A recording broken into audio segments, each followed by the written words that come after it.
Facts pleaded to establish the title of the plaintiff as a riot of the land were controverted in the written statement filed on behalf of the defendants.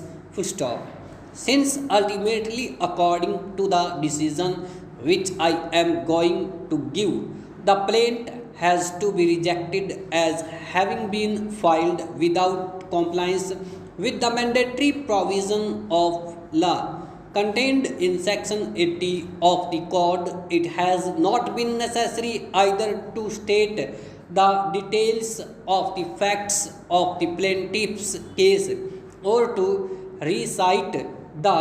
facts controverting it. In regard to the question of section 80, notice, however, it was pleaded in paragraph 3 of the written statement that the suit is not maintainable for want of notice under section 80 of the code.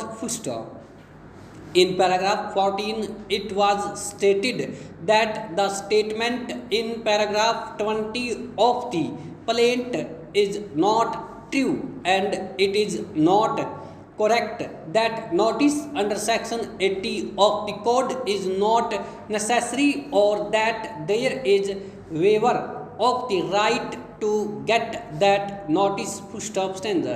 Both the courts below have held in favor of the plaintiff on the question of right, title and interest in the property as claimed by him, and both of them have also held that the suit is not barred for want of requisite notice under section 80 of the code.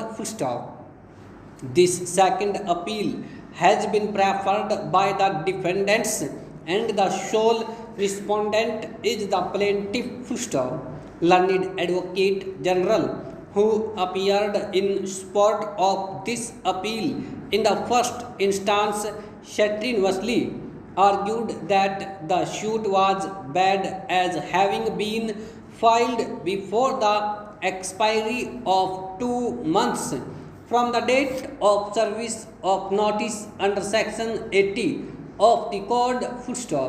He also submitted that the decisions of the courts below, even on merits, were erroneous and fit to be interfered with in second appeal.